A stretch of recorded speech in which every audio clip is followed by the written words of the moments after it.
Hello and welcome to Prudent Media News. Now a look at the headlines. Prudent accesses IDC documents. 15,000 square meters plot in the name of Mrs. Babu Kavlekar remained unutilized for 3.5 years.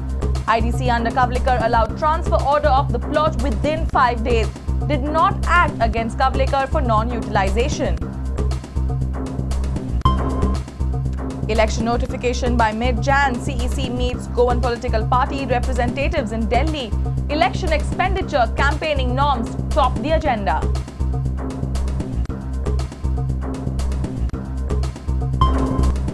Special court reserves order on Gudlar's bail plea. Court to hear Kashinath Shetty's intervention petition.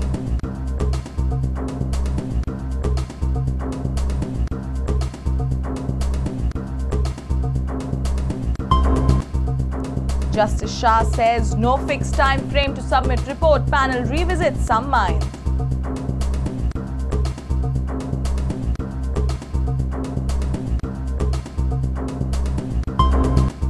And 2011-2012 I-League season promises fireworks. Salgaonkar Sports Club, Churchill Brothers and Dempo Sports Club qualify as pre-tournament favourites.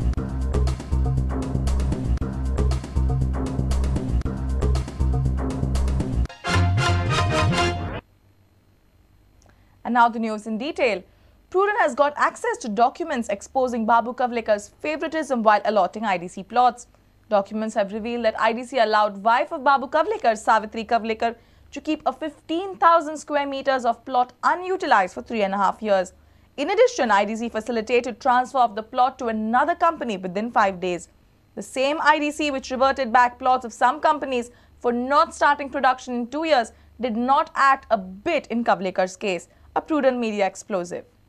This is the lease deed that can expose the entire hierarchy of the Industrial Development Corporation. An agreement is signed between the IDC, Watson Pharma Private Limited and Vishal Enterprises allotting a 15,000 square meters of plot to Watson Pharma, a plot from Verna Industrial Estate. And look who is representing Vishal. Savitri Chandrakant Kavlekar, wife of IDC chairman Babu alias Chandrakant Kavlekar, a blatant example of how family members of politicians on board were favored by using their might and clout. Now, this is what IDC says in the agreement. The corporation allotted the 15,000 square meters plot to the Vrishal on 30th March 2007. Vrishal agreed to pay rupees 90 lakh as premium amount for the plot. Vrishal agreed to pay annual lease rent of rupees 1.50 lakhs. Deed of lease executed on 7 September 2010, 3.5 years after the allotment. But interestingly, within couple of months of signing the deed, Vrishal Enterprises, represented by Savitri Kavlekar and 2 others, decided to transfer the plot to Watson Pharma and made an application to the IDC. They sought the permission to transfer it on 18th November 2010. Coincidentally, Watson Pharma also applied to the IDC on the same day for allotment of the plot. Surprisingly, IDC, acting super efficiently in the matter, issued a transfer order within 5 days of the applications from Vishal and Watson on 23rd November 2010.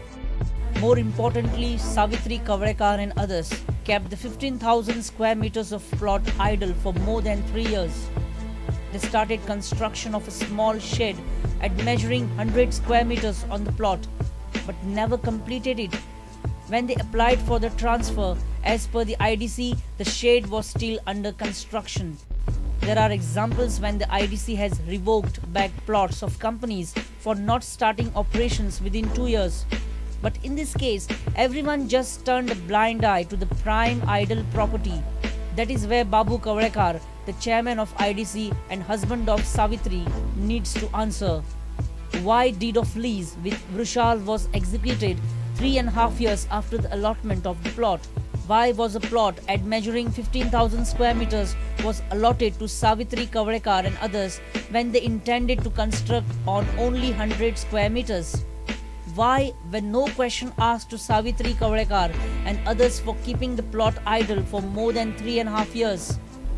Why was the prime idle property not reverted back to the IDC when the corporation has done so in number of previous cases? From where did Savitri Kavrekar and others pay rupees 90 lakhs as a premium amount for the plot? These are the questions that give much darker shades to the scam-ridden IDC.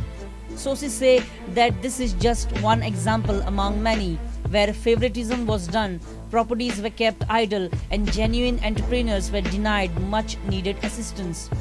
It definitely caused huge loss to the exchequer. At the same time, holding of such precious plots by the family members of politicians damaged the growth of industry.